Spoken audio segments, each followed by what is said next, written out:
నమస్తే, నా పేరు డాక్టర్ బి రాఘవేందర్. నేను ఖెదర్ అగ్రిటెక్ నుంచి మాట్లాడుతున్నాను. ఈరోజు వచ్చేసి day by day honeybee importance అనేది, హనీబీ ఫార్మింగ్ ఇంపార్టెన్స్ అనేది చాలా పెరిగిపోతుంది.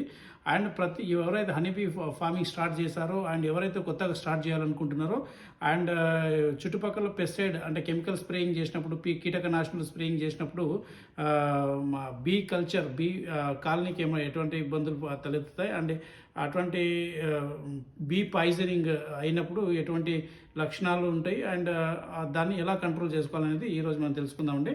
అండ్ ఈరోజు వచ్చేసి వన్స్ పాయిజనింగ్ అయినప్పుడు, బీ పాయిజనింగ్ అయినప్పుడు ఎటువంటి లక్షణాలు ఈ బీస్ అనేది చూపెడతాయి అనేది 1 by 1 తెలుసుకుందాం. అంటే మన కాలనీ పాయిజనింగ్ అయిందా లేదా అని తెలుసుకోవడానికి ఫస్ట్ వచ్చేసి డెడ్ బీస్ అంటే చనిపోయిన బీస్ అనేవి తేనెటీగలు మన ఎంట్రీ పాయింట్ దగ్గర కనిపిస్తాయి, లేకుంటే మన ఫ్రేమ్స్ పైన కూడా డెడ్ బీస్ అనేవి కనిపిస్తాయి, చనిపోయిన బీస్ అనేవి కనిపిస్తాయి. అండ్ సెకండ్ థింగ్, నార్మల్గా ఒకటే కాలనీలో బీస్కి మధ్యలో ఫైటింగ్ అనేది జరుగుతుంటుంది, కాబట్టి ఇదొక ముఖ్య లక్షణం. అండ్ థర్డ్ థింగ్ ఏంటంటే ప్యారలైజేషన్ అనేది జరుగుతుంది, ఎగరలేక అక్కడక్కడనే తిరుగుతూ ఉంటుంటుంది అనమాట, అది ప్యారలైజేషన్ అంటాము, bee paralysation. And fourth thing, recognition అనేది కంప్లీట్గా తగ్గిపోతుంది.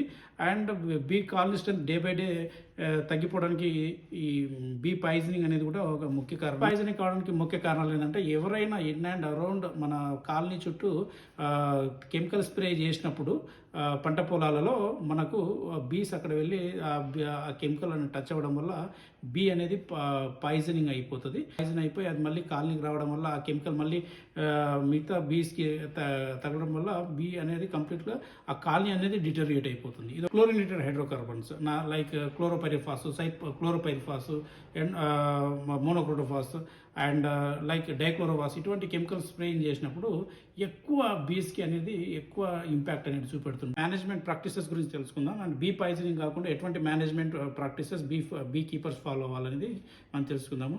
అండ్ కంప్లీట్గా మేజర్ 20-30% ఆఫ్ బీ పాయిజనింగ్ అయ్యేది దేనివల్ల అంటే పెస్టిసైడ్ డ్రిఫ్టింగ్ అనమాట. అంటే సపోజ్ మన కాలనీ ఇక్కడ ఉంది, ఎవరైనా కెమికల్ ఇక్కడ స్ప్రే చేశారు, గాలి ఇక్కడ వీచినప్పుడు ఈ కెమికల్ అనేది గాలి దారి వచ్చి మన కాలనీ పైన పడడం వల్ల బీ పాయిజనింగ్ అనేది కూడా జరుగుతుంటుంది. 2 to 3 kilometers రేడియస్లో ఉన్నప్పుడు ఎవరైనా కెమికల్ స్ప్రే చేసుకోవాలనుకున్న రైతులు ఎవరైనా స్ప్రే చేసుకోవాలంటే వాళ్ళని ఈవినింగ్ టైం స్ప్రే చేసుకోమని చెప్పాలి. కొంచెం మార్నింగ్ బీస్ ఫోరేజింగ్ వెళ్ళినప్పుడు.